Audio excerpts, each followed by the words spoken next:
Hello, everyone, and welcome to Zion's Finest. We are releasing some hot take episodes. These are going to be going live on Wednesday, May 14th, the day after the most beautiful of all patches ever has released. So, for those of you who don't know, AMG, and if you are on the Slack, you obviously would be very well aware of this. AMG yesterday released a huge balance update for Shatterpoint, and it's all we've been able to talk about all day. No productive work was done. What they did was they released updates, buffs, and nerfs for, I think, around 30 figures. It might be 31, might be the exact number. What we're doing with these episodes is we're going to be taking them faction by faction.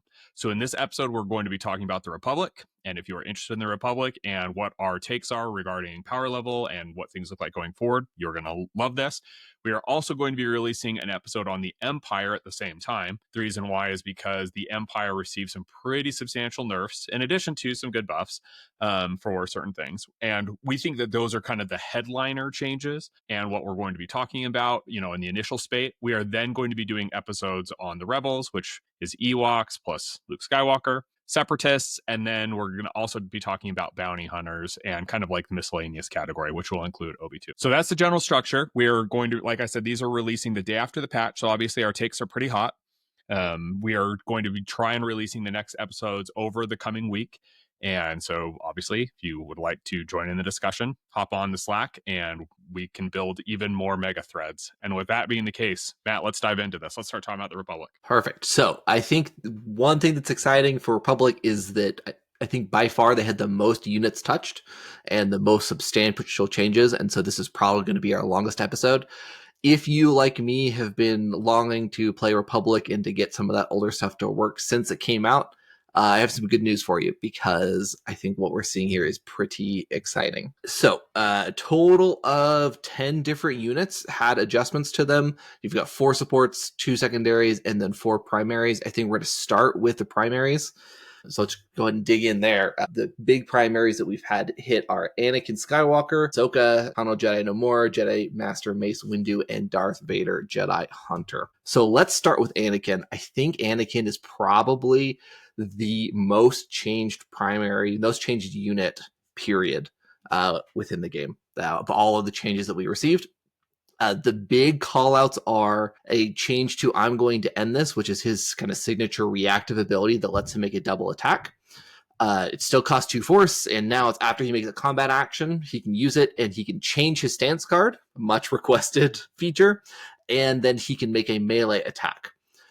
Additionally, his identity has been reworked so that you get rewards at every tier. So now this is where the fun begins. When you wound an enemy unit, you just get a force refresh. Sorely needed. So good. Yep. Then at the end of his activation, if he wounded 1 or more secondary or primaries during that activation, I'm going to say this slowly because you're not going to believe it when you hear it. Each Allied Republic secondary and each Allied Republic supporting character may dash. Then, if you wounded a primary, you still move the struggle token. So to compare that to the original, it used to be if you wound a secondary or primary, you always get to move the struggle token. That effect has moved to only primaries. And now on both of those, you get to dash all of your secondaries and all of your support units that are Republic. Pretty good. Before we move on to the stance card changes, what do you guys think about this? I think this is possibly one of the best identities in the game. You get Force Refresh. Okay, so remember, Anakin's bringing 4 Force. So now he has the potential to return 2 Force on his turn. So he could literally have a net neutral turn with respect to Force while wounding people, and he slaps. And at the end of that activation, if you wounded somebody, you are going to get 6 dashes. That is absolutely insane. Like, absolutely insane. You pushed all of my tanky. I'm with Obi-2, or I'm not with Obi-2. I'm with somebody who doesn't give my people. You pushed them off. Awesome. At the end of my activation, I am going to move 6 people. That's just insane. Absolutely insane. Absolutely. What do you think, Sam? Yeah, I can just echo what you guys say. I think this is incredible. I think it's hard for me to give the full take before we talk about his stance because his stance changed really incorporate what I'm excited about. One thing I will call out with this is that this is the first time that we're seeing this kind of bulk dash before, and I think it's really easy to think about this in kind of the magical Christmas land space, like, oh, I'm going to get like 6 bodies worth of swing onto points. Granted, it is still a lot. There's a lot going on here, but it's worth remembering that, like, one, you never get to dash a primary with this, and two, normally when you have an effect like from Luminara or like from Mundi, where it's like pick a character to dash, you're going to pick the best possible option. Whereas this one is going to be only when Anakin wounds, you can dash all of your guys. Some of them are going to be wounded, some of them may be pinned. So it's not always going to be the like magical huge swing, but I still think it is big enough, it is impactful enough that this is going to swing a lot of games. I mean, just remember, it is 6 dashes, which is more than you are going to be getting total from like all of Luminara's dashes. You are unlikely to get 6, right? You're not going to get 6 wounds in most games. And so it's just like, yeah, it might not be happening as frequently, but Anakin's going to slap. And if you get that once, it's going to get crazy. But let's talk about his stances. I do want to note one more thing, is that the change to his identity really means that Anakin is punished if he does not wound, even more so, because he has this massive payoff for wounding. So you're really going to want to reserve him and use him when you're actually getting that payoff. Because going first with Anakin is going to be really quite... It was already a pretty sad activation, but now it's going to feel even worse because there's this huge opportunity cost that you've missed. Yeah, you don't want to leave him on the table. Good point. Yeah, that's a great call out. The other upside, though, was that often Anakin was really good at just closing out. Like, oh, hey, here's a support. I'm going to walk up and one-shot them. And previously, that always felt kind of bad because you don't get the payoff from his identity. Now you get force refresh. And so I think that there are going to be a lot of activations, too, where what Anakin is doing is like he's able to pick off weaker units and trigger this effect multiple times, which is great. This leads into the changes of stance cards. Gemso, you may look at it and say, hey, this is mostly unchanged. The attack tree is the same. Melee attack is the same. His defense is the same. But there's a huge change, which is he has a 6-die range 4 ranged attack on there with pretty solid offensive expertise. This is something that Anakin has really, really needed. He's kind of slow. His effective threat range can be really tough. And I will call back that I'm going to end this. It just triggers on a combat action. And so you can make a ranged attack and then make a melee attack after that. And the other thing to call out on this range attack is that he gets a shove on 3-4 expertise, which can give him a little bit of extra mobility. On the Xian side, things are mostly the same. His offensive expertise is a little bit better, and the tree has been moved around a little bit. Most notably, he has a jump on step 2 of that Xian tree as well. And so again, that tees up some opportunities where you can do things like attack one unit, get a jump on the Xian tree, and then hop up elevation and attack a different unit with that second attack. I don't think we touched on that, but I'm going to end this was reworked specifically so you don't have to target the same unit with both attacks. You can split that focus. So thoughts on the tree here? So I'm just going to say this is something that Sam has put me on, that I think that supporting fire dash is going to become Anakin's best friend. Because I mean, the mobility is just going to be so very good for him. Because on Gemso, he doesn't have really, besides that shove on 3 expertise, he doesn't really have access to repositions or anything like that, right? So you're going to kind of need, unless you're, I mean, you're going to need some form of extra mobility for him in order to do that. Unless you're just going to be able to guarantee. Well, I mean, that's going to kind of be it. Do you have any more thoughts on that, Sam? Yeah, so I do want to note that when you're making the ranged attack, if you don't have supporting fire dash, it's going to be really hard to trigger I'm going to end this, because you're not going to have someone in melee, because you can't be making a ranged attack if you're in melee with someone, right? So that supporting fire dash is going to be critical. You're going to want him with Kit Fisto, or when we talk about the reworked ARF troopers, I think they're going to be really good with Anakin, kind of almost stapled to him. Yep. Because they provide supporting fire dash for that. So this is what I'm really excited about. Anakin's first turn can now consist of jump, range attack, supporting fire dash, flip to his defensive stance, attack, shove someone off, maybe use that to finish someone off if you got like 5 damage on your first ranged attack. It's a really interesting play pattern that I think is going to have a lot of payoffs. And lot more like skill expression that can be found in playing with Anakin. He was already one of my favorite characters to play, and I think this just makes him so much more dynamic and powerful on the table. And that range for attack, it the even though there's not a shove till step 5 or on 3 expertise, it is so important to Anakin's threat radius. Before, he was really limited to like a single quadrant of the board. Now he has his threat range is a lot further. Yeah. And Yeah, also, absolutely. again, he's doing 7 damage on 3 steps with a strain. And so like that's a lot. That's a lot of damage. And I think you can pretty reliably expect him to hit 2 steps, which is 5 damage. That's just oof, that's going to hit hard. Yeah, absolutely. I think that what's really exciting about this is you still have the old Anakin play pattern potential, which is like, hey, he's walking up to a secondary or primary, and he just wants to double tap them and gem so and wound them. But the upside is that where previously it was like, well, he's bringing 4 force, and you've got to spend usually 3 to do that because he needs the extra mobility to get there.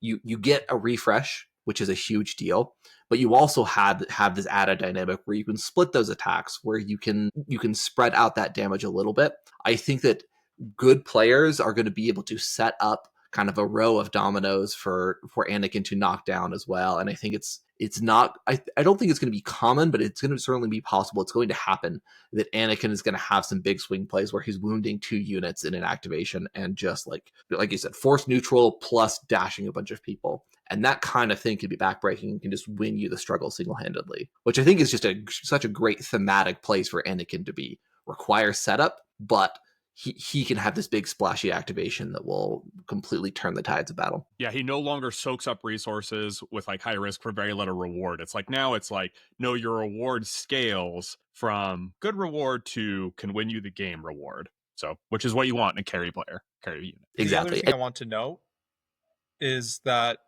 now he can just play a really good control game too, because Shien is an excellent control side, and he can attack, shove someone off, and then shove someone off again with Shien, and he can get a lot of movement in between. So he could get to 1 point, he can make a Shien attack, he can get some like a jump off that, shove someone off, supporting fire dash, be on a different point, make another attack, shove someone off there. There's going to be a lot of lines and dynamic plays that Anakin can do besides just wounding stuff. You're going to be able to use him in a lot of different situations. He's just so much more flexible. I think Anakin's going to be a real all-star on first contact as well, which has traditionally or historically not really been a great mission for him.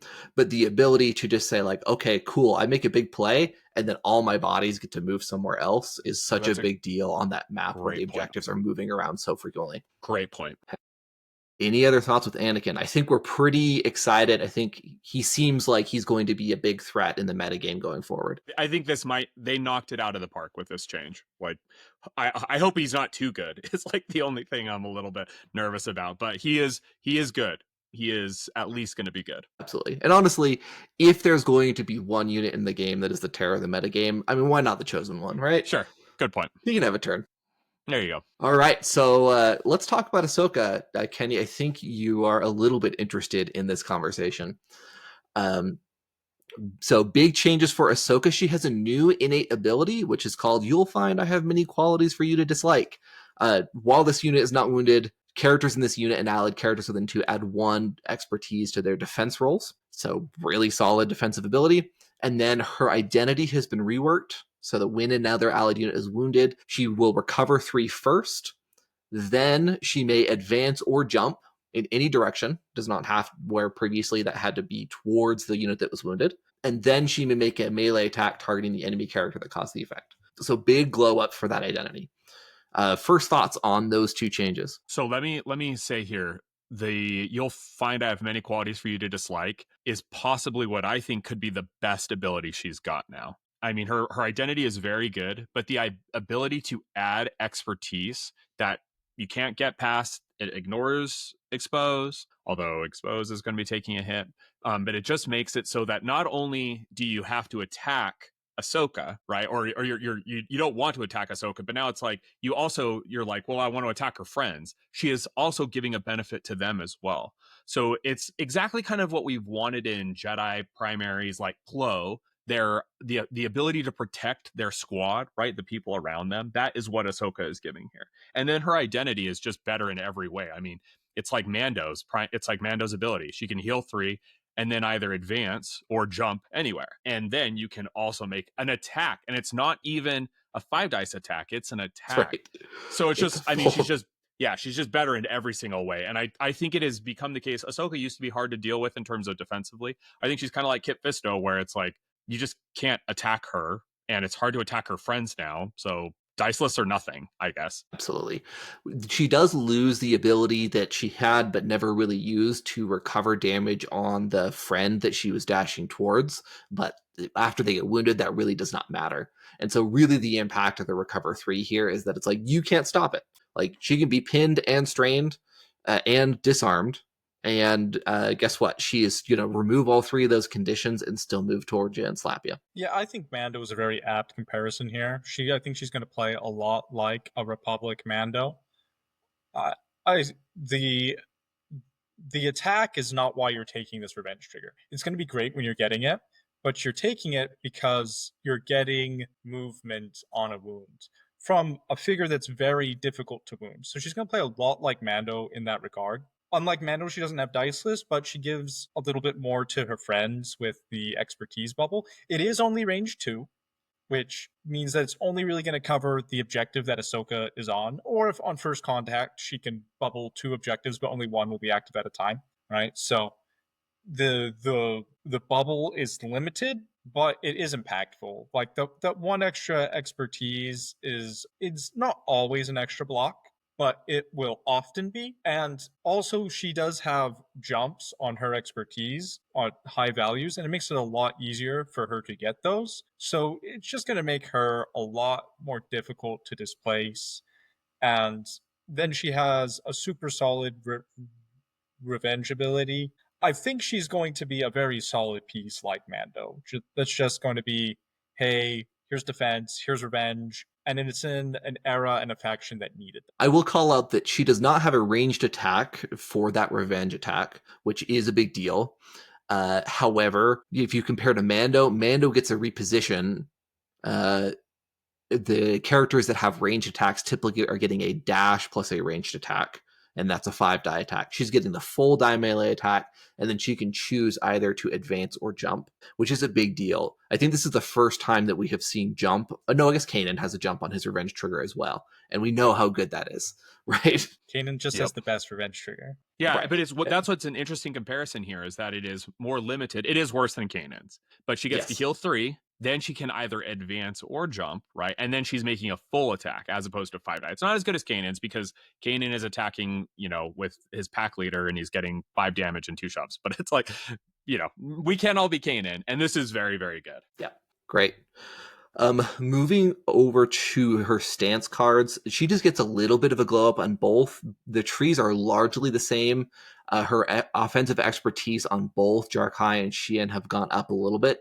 I don't think it's giving her more ability to spike too much, but it is just giving her a little bit more consistency. Again, her attacks are never going to be like super amazing, but to Sam's point, you're going to more consistently get that jump on step 2 of Xian. The other thing that I think is worth calling out here is she actually loses 1 defense die on ranged on her Xian side, but only kind of, because she's getting that bonus expertise. And so really the way to think about it is that instead of getting to roll 7 defense dice against ranged attacks, you're getting 6 plus an expertise, which is already a nightmare for any range attacker to deal with. And then you get that bonus die that is always an expertise every other time that you're rolling defense dice. So attacking Ahsoka is just a recipe for disaster. Yeah, she's going to be good. Like, I think we all know she's going to be good. The question is, is revenge going to have a place? I mean, my sense has been that first contact and odds kind of disfavor the revenge list that we have come to love, just because they just don't work as well. And Ahsoka not having a ranged attack means that her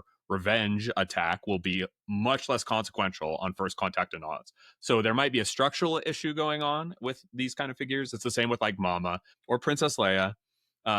Even though they've got range attacks, it's a very similar issue. But Ahsoka is going to be a very, very, very good figure. So yeah, what I really like about where she's positioned is that historically Republic has really struggled into heavy aggro lists. Their option against heavy aggro is either like, okay, guess I'll lose, or I will try to outrace you on the damage with things like, I'm going to run like Vader, Mundi, or whatever.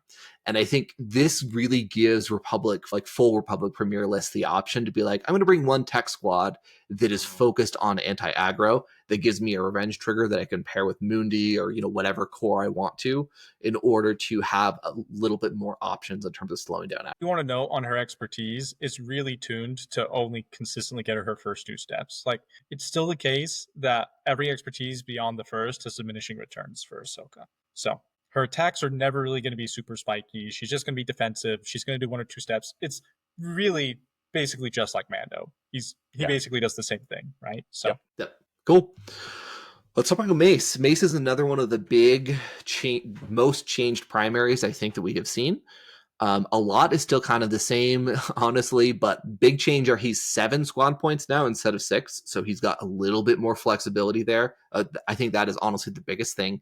You are not locked into or forced into running pawns plus a 3-cost support, so you have options there.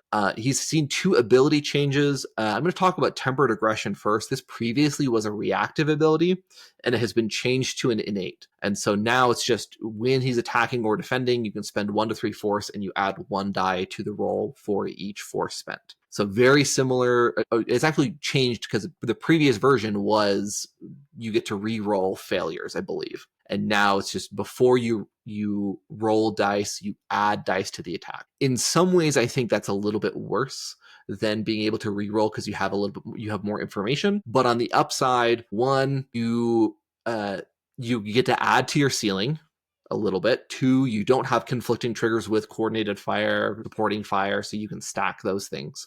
And 3, because it's innate, the cost is not going to go up if he gets wounded. The second ability is his Shatterpoint innate, which has gotten a pretty substantial rework. So now it's whenever you choose a unit to activate with a Shatterpoint, whether or not it's Mace, you just get an effect. If Mace is in his Vapod stance, he may dash and make a 5-die attack. If he's in Jedi Master, he can refresh 2 force, and then he can recover 3. Thoughts on these 2 abilities? Yeah, I think the new Shatterpoint ability is incredible. I think you're going to want to start him off in Vapod.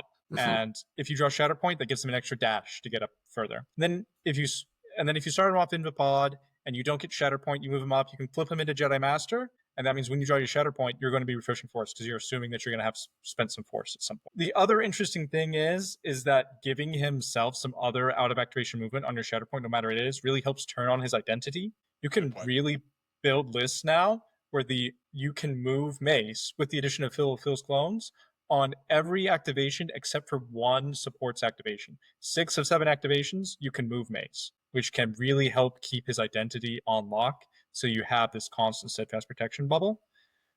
Tempered Aggression is a force outlet to me. Like, I think you can end up in a Mace list where if you refresh 2 force plus he brings 4, where you just end up with extra force just kind of floating, and then you just kind of dump that force into this ability. But it's also the type of thing that if you use it at the wrong time, it's just going to kill your force economy. So be real careful with it. As Matt said, it's a little worse. I think it'll allow for higher spikes, but the consistency and the force economy of it is worse because you don't have prior knowledge. Yeah, absolutely. What I think this also plays into some of the changes we're seeing on his stance cards, because mostly what we are seeing is that actually his defensive stats have been dropped down a little bit. I think his defensive expertise specifically on both sides, he's just lost a block on every single step. I think this is okay. Previously, Mace kind of had this problem or this situation where he was so strong defensively that it was just a waste of time to attack him. But he also wasn't doing anything if you just kind of walked away from him. He wasn't doing anything outside of his own activation. So it was really easy to like displace him, force push him away, walk away from him. And then he's just kind of like, oh, I guess I can't do anything until I activate again. So I think that he is actually going to be quite dependent on using Tempered Aggression to help bulwark his defensive roles. And I think that there's going to be some skill testing stuff there where if your opponent is not attacking into him, that gives you free force to spend in other places and you've got a lot going on. But if they start to sink that damage in, you have to think about, okay, how much do I need to spend in order to add defense dice to kind of keep him on the table? He still has 11 health, but his defenses are definitely weaker. Yeah, one thing about that, Matt, is that it's kind of like Callus's ability, but worse in that Mm-hmm. you don't get to see the results before you decide what you're going to spend, but you do have a sense as to like what the output is going to be. So if Anakin comes up to smack your mace, you can think, okay, I probably need to spend a little bit more force here. Whereas if I'm just getting plinked by something, it's like, I probably don't need to, or I can only spend one if I, really think it's necessary. I am not a big fan of what they did to his defense expertise, in that I think it makes him on Vapod just super vulnerable. I think you kind of got to stay on Jedi Master most of the time. But at the very least, I mean, he is way better, much, much, much, much, much better. And like you said, kind of skill testing. I think he becomes more of a support character, which is kind of what he was like, kind of supposed to be. But also, he's Mace Windu, and so he's not like killing everybody, Mace Windu. He is more of just like Jedi Master General leading the team, Mace Windu. I think there's probably a play pattern here as well, where which stance you're ending in is going to depend a lot on what point in your deck you're drawing Mace and whether you've pulled your Shatterpoint yet. Because if you're in the middle of your deck and your Shatterpoint is still to come, like, yeah, leave him in Vapod and put some pressure on your opponent to say, like, yeah, you should try and gun him down or deal with him before he smacks you again, or try to punish that. Whereas, like, if you know that you're not going to get that Shatterpoint trigger for a while, yeah, just put him in Jedi Master and then make him a little more difficult to deal with. I do want to note that his Vapod tree, the numbers of them changed around, so it's super backloaded. So I think it's a little bit worse than it was before, the offense, right? So he's doing less damage up front. And, that 3 damage, which used to be on step 1 or 2, is now on step 5. So that's a big deal. I think the biggest thing here that we haven't talked a lot about that is a massive glow up is he has a range 4 attack with shove. Oh yeah, good point. Kind of a big deal. Yeah. Yeah. Range 4 with shove. Maces, and he can spend to add extra dice to that. Even it's only 6 dice. If you need the consistency, you can spend force and make it more so he can get those shoves off. So Mace's ability to control the board is going way up. And that was the other thing. He was kind of a slow melee only character. Well, now he's not that. So Mace is going to be a lot more dynamic. Jedi Master is a very tempting stance because of that ranged attack. The pod's very tempting because it gives him that extra dash when you do the Shatterpoint. Really interesting things going on here. But I think you're right that Mace is going to want to be in a movement heavy, control heavy, semi-defensive list instead of being the premier aggro piece, where I think Anakin takes that spot more, or Hunter, or I think even pieces like Cam or Kit Fisto can provide more aggro support than Mace now. On the other hand, you could run Mace with Vader and pay 3 force and roll 13 dice on a melee attack. So that's an option. You could. It's not wrong. And I mean, and if you're doing that, I think you are pretty likely to kill whoever you're swinging at. I don't know that you're likely to do much after that, but it is what it is. Yeah, good point. Speaking of Vader, this is actually a pretty small change overall, and I think we're going to talk about this in more depth in our Empire episode. His identity has been reworked so that he can only give his bonus dice to either Republic or Empire targets making a melee attack. Otherwise, he is exactly the same. I think this is a good change for Vader. His problem, I mean, he has not seen a ton of play. He has not been a meta monster in a while, but the most feels bad from him was always when he was giving Magna Guards those extra dice, when he was doing these kind of non-thematic things. And so narrowing that in so that he has to be kind of within faction in order to grant that lift is still a big deal. I still think that like he is the best. If you want to play Padawan learners, he is the best thing you can do in order to play Padawan learners and kind of elevate them to be like a pretty solid support action. I still think Vader is there. Like, I think that he's an option, but he has a lot more competition now with Anakin and with Mace and with everything else going on in the faction. Yeah, I mean, the thing with Vader is I think that, so Vader has been in the meta recently with Cam, right? Mm-hmm. And that is a very, very, very good list. We're not talking about it in this episode, but they're nerfing Obi-2 in that they're changing Mind Trick. And Vader can no longer give Obi-2 extra dice, which is, in my opinion, the biggest nerf to Obi-2. Like, I think it kind of takes him out of the game. And so with that being the case, Vader is still here, but where he goes is just a little bit unclear. I think, though, that Vader 1 is kind of like Vader 1's job is that when the meta is getting too defensive, Vader 1 steps in to say, okay, do you need a list? Like Vader 1 can just roll over Obi-Wan in the batch. And we saw that. we played it, we tested it a million times. It's like, oh, this list is super defensive. Doesn't matter. Vader now is able to come in and help you climb over that. So I think that while Vader is going to step back, I could totally see it being the case that if we kind of are like, look, the meta has just become way too defensive, Vader steps back in to say, okay, let's just raise back up that the offensive output and consistency. The one note I want to put on this is, so Vader's power level in Republic has not changed at all. But I do feel bad for the brewers out there, because Vader 1 was kind of brewers paradise in Shatterpoint. So there was a lot of wild brews that I saw people making with Vader 1 because his identity was faction agnostic.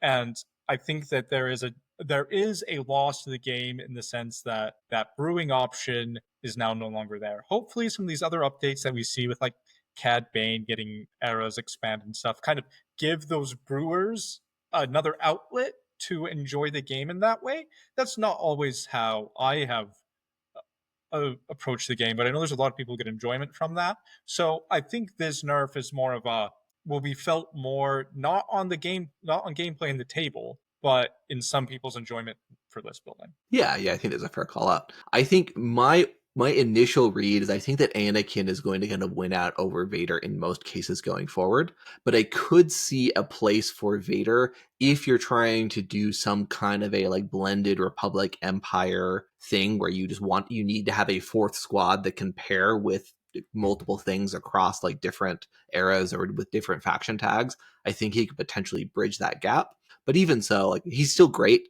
He still has some of the same problems that he's had in the recent meta, which is he really needs another primary, some other source of team synergy to kind of elevate his activations, because he will kill whatever he attacks, but that's all that he's going to do. And so he's never going to have higher power plays than that. And so he really still wants to be paired with like a Mundi or somebody else that's going to kind of elevate him. And there's a lot of competition for exactly what he's going to be doing with Anakin and with Vader too, but not just because they share unique names, but because they share similar roles. Okay. Let's move on to our secondaries. So we've seen two secondaries get changed. We have Clone Commander Pons and Clone Commander Cody. I think we are all in agreement that both of these units desperately needed some help. They have been kind of on the absolute bottom of playability, especially in the competitive side of things. Let's start with Pons. This is actually relatively small changes in terms of what has been touched. I believe his stance card has not been touched at all. However, his tactic ability charge has been updated. Previously, it was choose another allied Republic character, give them a dash, and then now he can dash himself as well. And then his innate forward scout has been updated to kind of be a variation on infiltrate. So previously that ability was he and clone supports can deploy within range 2 of the primary, which left them all short of contesting objectives on odds and on first contact in those asymmetrical spots. It's been changed now so you deploy pawns 2 forward from the primary, and then clone trooper supports can be deployed range 1 away from him. So you can create kind of a Y-shaped formation that I believe has been measured out, and it does allow you to cover those objectives on those asymmetrical maps, which is a huge deal. Huge deal. Yeah. He still costs 3. Go ahead, Sam. Yeah, so I think Pons is a game changer for Republic on those maps. I think he does 2 things. Not only does he allow you to contest at the beginning, which is good, but he allows you backline pressure. Because one of the best things about Infiltrate is that your supports could then pressure the backline. And now Pons is doing that better. Like, this extra movement, doing both of those things at the same time, I think is super important. Also, I think Charge hitting himself is a big deal that Huge. helps his activations just be dead a smaller percentage of the time. I think he has Shove on 1 or 2 as well. On 2. Yeah. 2, so yeah. Shove on 2 with fine expertise, he can probably get a shove off against someone. His activations are going to be just baseline a little better because of that extra movement. He's going to be enabling more. 7 health is still bad. So Phil having an extra health is still a big deal over Pons. But I think that Pons is going to see a lot of play now because of forward scout. I still think he's in a bit of an awkward spot just because of the pricing and because he is really at his most value either on those specific maps. Like if you need a game plan for those maps, like, yeah, you can run pawns in one of your squads now and then have an option. Or if you're trying to play like really aggro, like I want to pump damage out to onto my opponent from the first activation or whatever. But Republic has so many really, really solid 4-cost secondaries and a reasonable now suite of 3-cost supports, which we'll talk more about in a minute, that I kind of feel like even with the 7-cost primaries, in like if you don't specifically want the forward scout ability, you're going to lean towards the 4-cost secondaries more often. I am curious to see how much that asymmetry with those missions is matters in terms of setting Republic up, and like, do you just always have pawns in a squad with like Mace or whoever as a 4 squad to play on that, or is that something that you're only doing in niche cases? We'll have to see. But like on other maps, I definitely think that Phil is a little bit better than Pawn still. Yeah, I think that the 4-point supports, specifically 212, when you get to them, make pawns tempting enough. Because I think 212 are just as good, if not better, than most of the 4-cost secondaries. Like, I think they're a very good 4-cost unit now. So if you're setting your 212 with this, with Mace, with pawns, and you're like, hey, this is my odds first contact list, I think that that's his home. I think his home is specifically with Mace. I don't think he's an Anakin piece. He doesn't really do enough to enable Anakin, and Anakin wants ARFs. And then he really wants to be with the 7, right? Because there's no 5-cost Galactic Republic supports. So he's got to be with like Mace or Vader, I guess. You could put him with Vader. But I think that his home is with Mace, and when you see Mace, you're going to see lots of pawns. That's a great call out. Let's talk about Cody. This is also a pretty big glow up. Cody's problem previously was always just that his tactic often just misfired because he was never in range of stuff, and he always wanted to focus but just didn't have the action economy to be able to afford that. So his tactic ability has been changed so that now he gets a jump towards a chosen objective, and then he can choose an enemy character within range 3 of him after the jump that is contesting the objective to become exposed. Previously, this was just choosing an enemy character within range 5 that you expose. This is a huge improvement because combined with the defensive maneuver, you get 2 dash length movement, and you still get a hunger token. You have the opportunity to focus to benefit from your sharpshooter 2, and you can still maneuver around and actually do stuff. I think this is such a big change for Cody. Yeah, I think it's hard for me to calibrate myself with Cody because I go between thinking, I don't know, like he's a murder gun, but like, does he give enough, to thinking like, oh my gosh, this guy is going to be an absolute menace everywhere, right? Because it is still the case that his first activation is tough in that if he is going early and the opponent doesn't have figures for him to get to, the ability to dash twice is not going to get you what you need. But if he is able to go after your opponent's goal, like if he can respond to the midline, it just strikes me as devastating. I mean, he is going to hit for a ton of damage, and then his bring it down is you're going to set up this forward position after doing a ton of damage, and then you're going to be giving out this wonderful benefit for your clone troopers of increasing the consistency. And all of them got better expertise. I guess not all of them, but they got better expertise, and so they're going to be attacking better.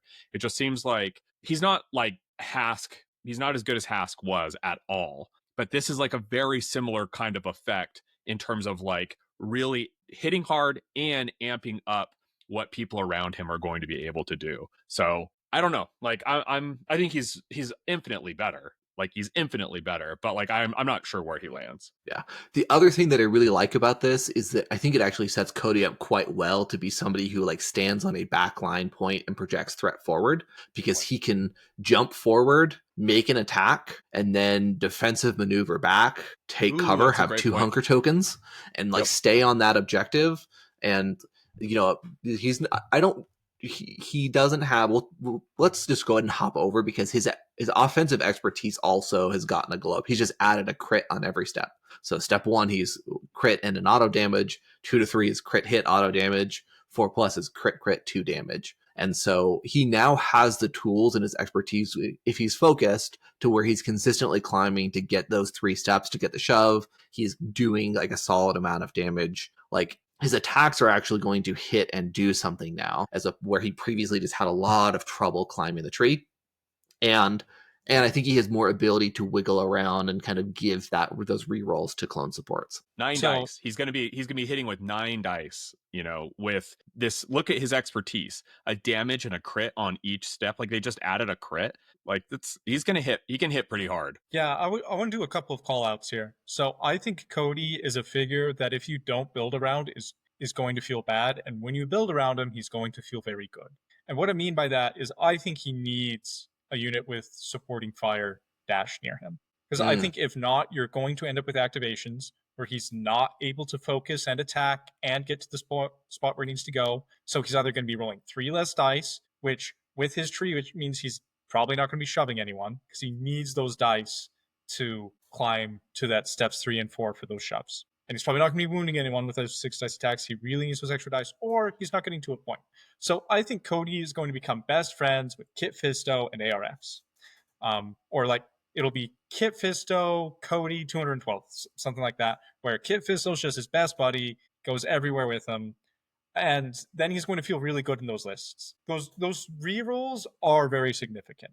Like rerolls are very rare in Shatterpoint, and getting 2 rerolls is a big deal. And as long as Cody is not a dead activation, then getting those rerolls is worth it. And so build around him, get his 9 dice, and I think he's going to be good. Like you're going to want to bring him.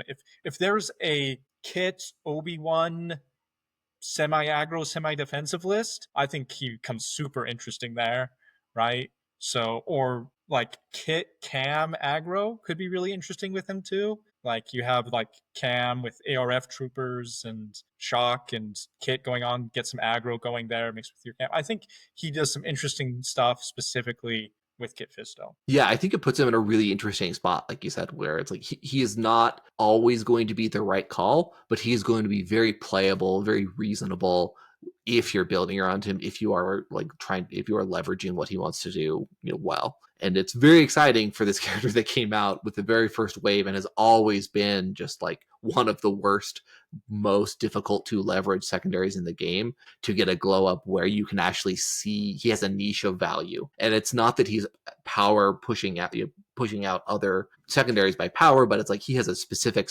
role, a specific spot you want to plug him into. Yep. Great. We've seen 4 clone trooper supports get changes: the 501st Clone Troopers, Republic Clone Commandos 212, and the ARF Troopers. Those first 3 all get +1 health. We'll talk about each one in more detail. I think we have the ARF on here, but the ARF are staying at 7, if I remember correctly. I think they're going up to 8. +1 health. I think they're at 8. I must have missed that. Okay, ARFs are at 8. That's great. That's fantastic. So this has been a long. I want to pause just on the +1 health because that 7 health breakpoint has just been miserable for clone supports for so long.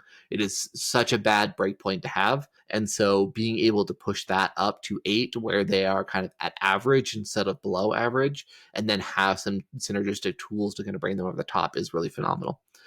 I think we want to talk about the 501st Clone Troopers, who have been the worst support unit in the game literally since the game came out. And not a ton of changes here. +1 health. They are adding +1 damage to the first step of their attack tree. So now it's pin and a damage instead of just a pin. And then their offensive expertise has been improved, so they have a crit on 1 to 2 instead of a hit, and then a crit hit on 3+. And I think their melee offensive expertise has been brought up a little bit as well. What do you guys think about the new 501st? So let me just say, before I tell you how bad I still think they are. So their offensive expertise and ranged, it was 1 to 3 or something insane, gave you 1 hit. And now it's 1 to 2 gives you a crit, and then 3 gives you a crit and a hit.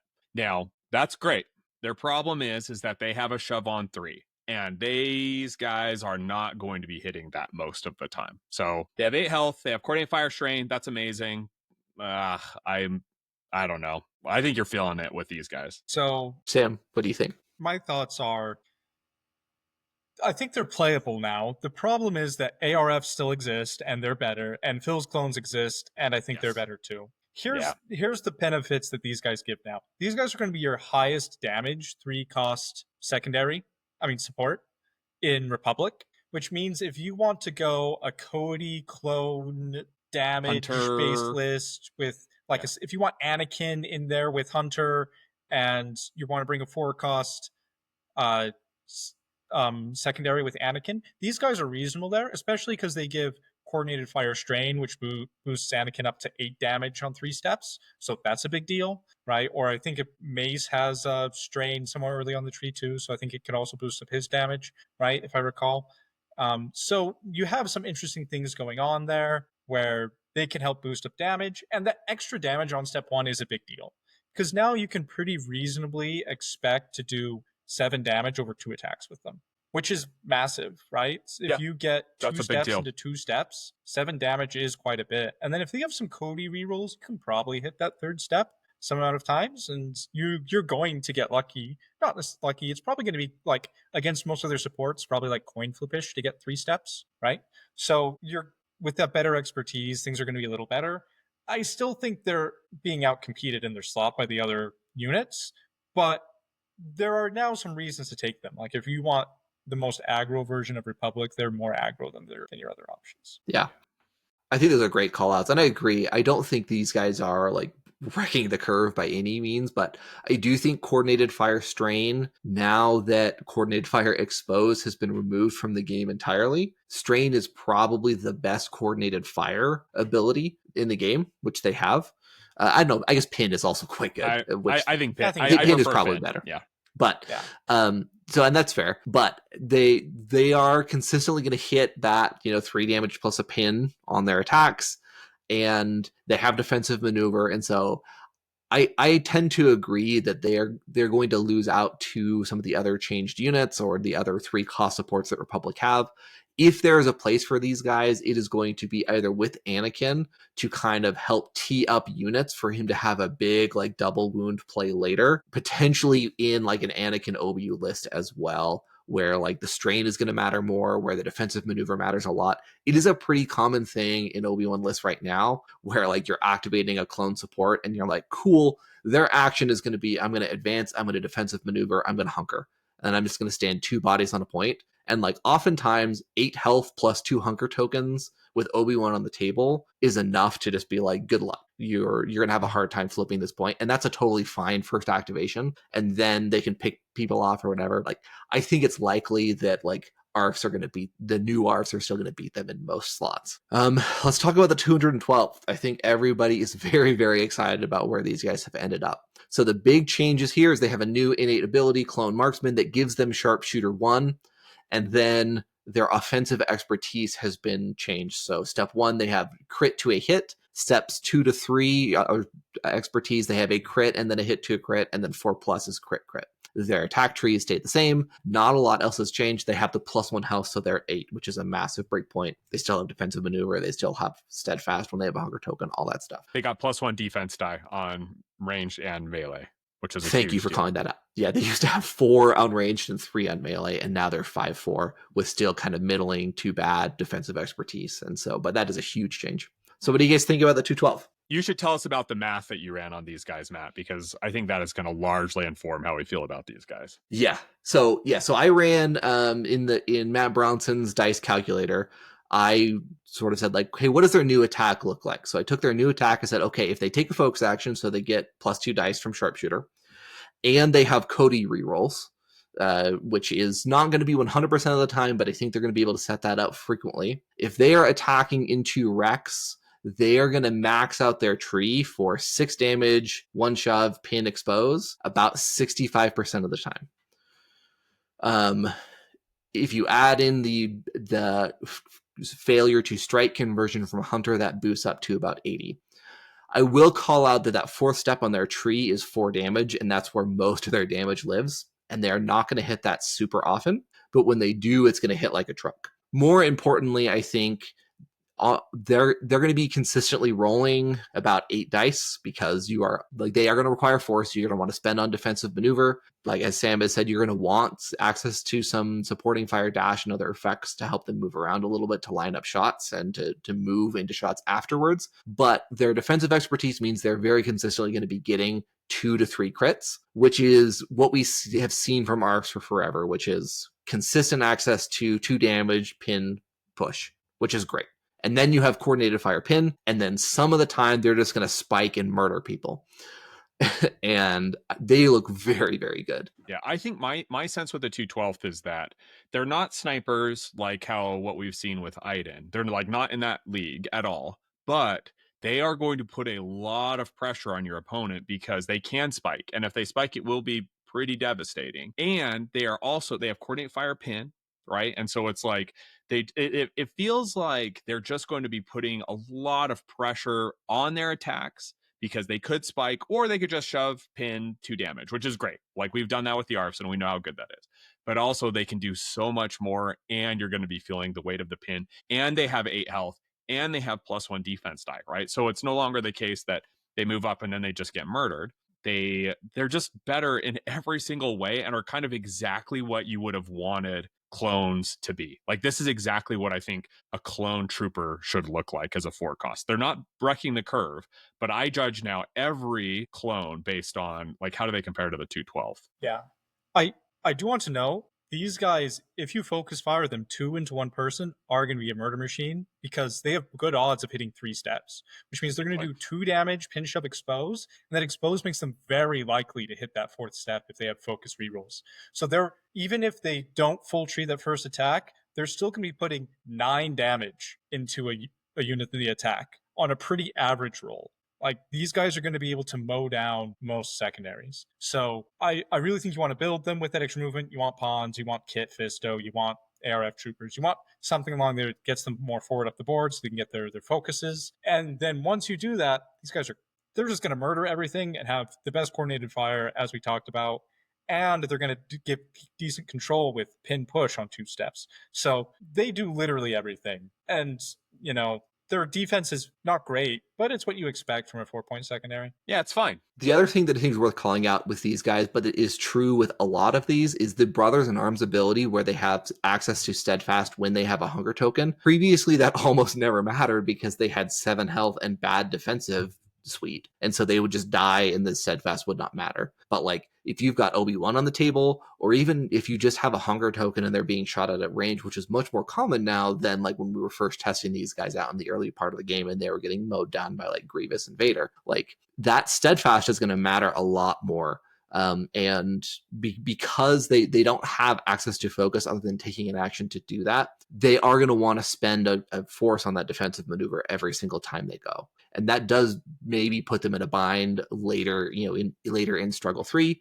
But like by that point, I have to imagine you've gotten pretty good value out of coordinated fire pin and shoves and damage and all kinds of stuff. So I think also, sorry, I didn't mean to cut you off. I'll just say also, while yes, we want to be focusing as much as we can with these guys, taking a 6 dice attack where you're just hoping, I mean, you're just aiming, you're fishing for crits. All you need is 2 steps. That's not that crazy, right? Where you've got hits to crits, as long as you're not attacking someone who has crit mitigation. I actually think that these 6 dice attacks are going to be totally fine a lot of the time when you're like, I can't really afford the force. I think you'll be totally fine for that. Absolutely. That's 100% true. If you just need 2 steps, those 6 dice attacks are going to do it, especially when you add stuff like Hunter Strikes or Cody rerolls. They're going to get those 2 steps. These guys they are now among the class of 4 threat supports, is my thought. It used to be what we would say if like when you're building a Republic Premier list, that one of the biggest questions you have to answer is where do my ARFs go? And I think the 212 have moved into that slot. Like where are you putting your 212? Because that is going to dictate so much of how you pick your lists and how you build your Premier list. All right. So let's talk about the Clone Commandos. They have +1 health, so they're at 8. And their 3+ defensive expertise has been changed from 1 block in a reposition to 2 block in a reposition. Otherwise, they are unchanged. So what do we think about the Clone Commandos? They're bad. Yeah, I think they're still unplayable. Yeah. No, they don't have shoves, and they're rolling 6 dice. Like, I don't want what you want from us. Like, that's not going to do it. Yeah. Absolutely. Absolutely. With worse expertise than 212, because they have 1 to 2 for single crit, whereas on 2, you're getting kind of 2. You're getting like 1.5 results on 212 for 2 things. So their expertise is still meh. Their tree is still meh, and their dice pool is meh. Yeah, they're defensive. Like that's what they've got. They're sticky on points, and they have coordinated fire damage, which is cool. But like they're not good. And 7 health with steadfast protection and with scale. There are some things that are interesting there, especially now that we have a primary in the game that's going to dash both of them often, right? Like I have seen in recent playtesting with stuff like the Rebel Pathfinders that like having scale on units that have like out of activation access to out of activation movement can be a huge deal. But these guys kind of have this problem where they don't have shoves. Their damage is kind of middling. Their coordinated fire is kind of middling. Steadfast protection, 7 health is great. That is a huge step up from 6 health steadfast protection. It's not Dark Troopers or old Dark Troopers where they had 8 health steadfast protection plus also immunity to pen plus also immunity to displacement plus also good attacks. It's not new Dark Troopers either. It's definitely worse than that. Yeah. So I could maybe see a niche for these guys if you are really trying to tack hard against like low damage plus shoves, like, you know, Leia, Kane, and Revenge Trigger type of stuff. Maybe like if you're trying to play like Anakin aggro into that, maybe. But even then, I think you just have better options. Okay.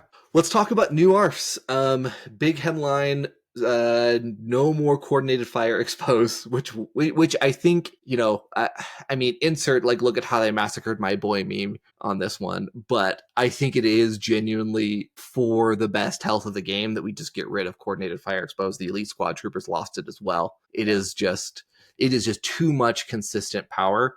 And it tips the scales in terms of like how everything else in the faction has to operate. So now they have supporting fire, which gives the attacking unit, Republic unit, a dash at the same trigger, and then they have +1 health. Otherwise, they're unchanged. So what do we think about new ARFs? I still think they're the best 3-cost support in Republic.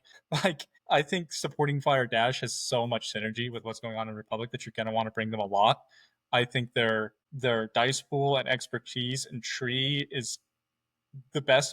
They have, I think, the best tree with the second best expertise of the 3-cost supports, and their defenses are probably the best because they get that extra expertise from lay low.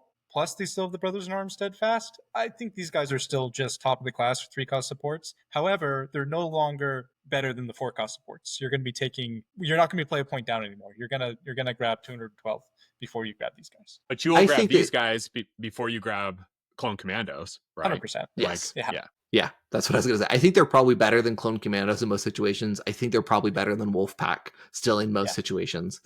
But I think like Phils are really competitive here. I think that 501st are close, but going to lose out in most cases. Like, yeah, I think, but the 212th I think are just better most of the time. One thing we should actually note is that the Wolfpack was noted as getting a buff in the AMG article, but there's no card. We didn't get any kind of errata for them.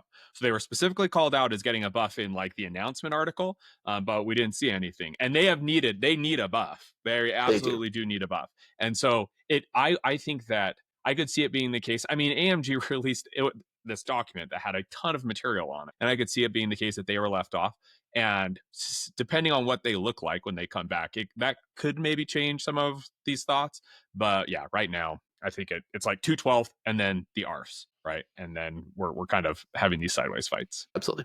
So let's talk about the overall state of the faction with these changes. I think historically, just to kind of bring us up to where we've been, the recent releases for Republic have been pretty great. Kid Moody's great, Shakti is great, Padawans are reasonable, but mostly kind of only like you're really only happy to put them on the table if you've got Vader on the table. Kit is great. Phil's clones are great. Phil is good in some niches. And then there's been kind of a smattering of like Batch are good. Nobi has always been strong, but there's just been a lot of like weak or lackluster pieces. So what do we see as like the future for Republic going forward with these changes? I think they're now they have the potential to be at the top of the meta.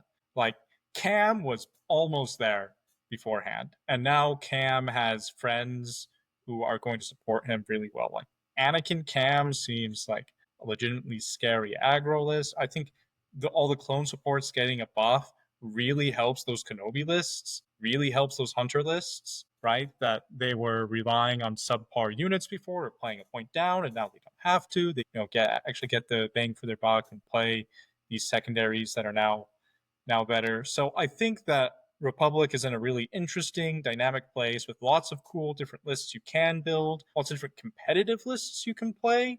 and a chance to actually really prove their worth on the competitive on the tabletop and in the competitive scene in a way that they were never able to. Yeah, I think that it is the case that you could legitimately build. We've talked about this, building a flexible premier squad. I think it is legitimately the case that the Republic now has the ability to do that in a way that doesn't honestly make that many compromises. You're on Anakin, Cam, Kit Fisto, Obi-Wan, and yeah, I mean, you can flush that out. I mean, and you don't need to run like two of those could be easily subbed out with other very strong primaries. And you have Shakti, you have Snips, you have Rex, you have Cody, you have 212th, you have Arfs, you have Phil's clones. Like you've just got now all the tools that you're like, I can build a list that can handle honestly anything. I can handle any mission. It can handle any opposing squad. Do I need displacement? Got it. Do I need aggro? Got it. And I just think that it's going to be the Republic's meta, I think, for 6 months, Yeah. depending on how. The other piece I'll add to this is that Republic's biggest challenge has been that they just get blown up too easily. They just, when people just aim to kill, they just have a hard time with that. And they have gotten help on both ends, where all their stuff Great has point. more health and more defensive punch. And then also the really heavy hitters in the metagame in Iden, in Empire, have been brought down. And so like I genuinely think that like there's still some scary stuff out there, but like some of the biggest aggro threats in the game right now are going to be Jedi. And they're going to be pushing a lot of pressure that way. Yeah.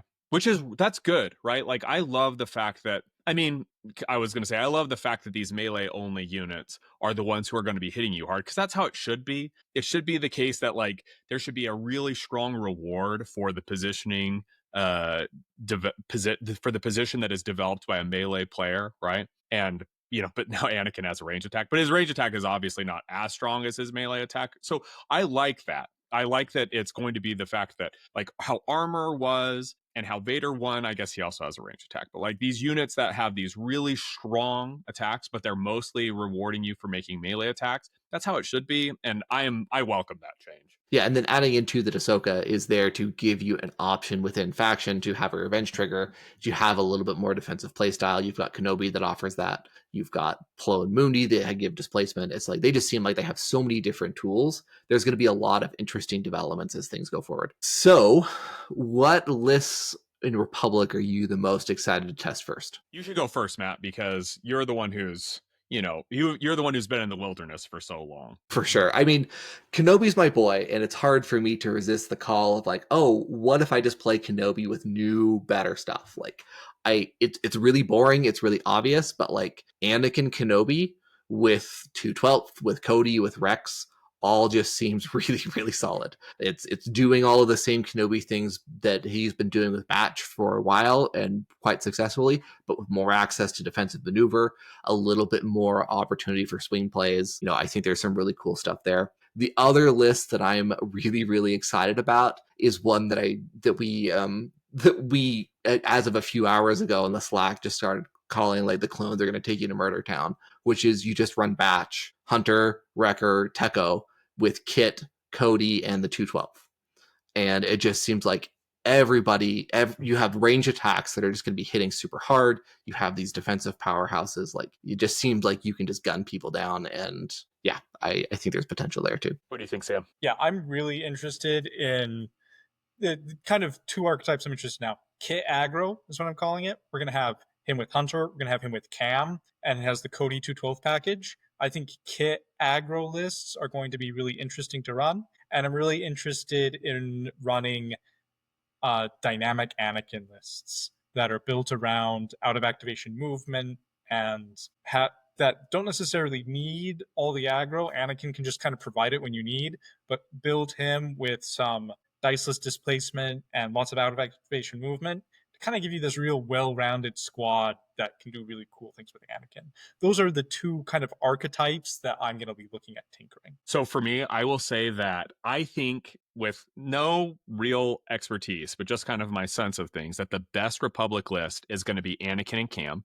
And you're going to run something like Cam, Shock, Phil's clones, Anakin, Snips, or Rex, or Barriss, depending on what you think your meta needs, Arfs. I think that strikes me as a incredibly scary list. I think that's the list to beat for Republic for sure. you've got multiple forms of out of activation movement. You've got diceless displacement. You've got really defensive figures in Cam and Anakin and Snips. I mean, you can go to Murder Town. Like that feels very, very, very good. I am really interested in testing Anakin. Like I want to play Anakin and Ahsoka. I also want to play Ahsoka and Cam because I think that Ahsoka plus Barriss plus Cam plus Shock T, that gives you, it is a very defensive squad, but it also gives you access to just tons of dice lists. It feels kind of like these lists, these just really strong control lists that we have seen, iterated on. It's funny because Cam and Shock just kind of can do whatever you need them to do. But I'm really, really interested to test Ahsoka with Anakin and to test Ahsoka with Cam because we were actually fighting with Matt Bronson because Matt Bronson doesn't think she's going to be very good. And it might be that she's not. It might be that the melee revenge trigger is just not good enough when we're playing on first contact and odds. But I just look at her and I think this is what I wanted her to be when she was released. And she is better. She is better than so much of what I have thought is good, right? In terms of like, I think she's better than Mando, frankly, even though she doesn't have diceless displacement. And so I don't know, like I don't think yeah, so. like yeah. I mean, like I felt like Mando is like I love Mando. I think he's a very good figure. I just feel like Mando, like as I've played with him more, he has been a figure that I'm like, his offense is not good. I don't know, like that's just my thought. And he doesn't really add anything to your team except for his revenge trigger. Whereas Ahsoka is going to add this very strong defensive kit. And the fact that like Mando, you can move Mando, right? You can attack him. He does have crit mitigation and he's tough to bring down, but like you can move him. You can't do that with Ahsoka. It's like Kit Fisto. Like we've all been playing with and against Kit Fisto. And I do not know if you have made attacks against Kit Fisto, but if you have felt very, very bad, right? And that's how it's going to be with Ahsoka. So that's what I'm excited for.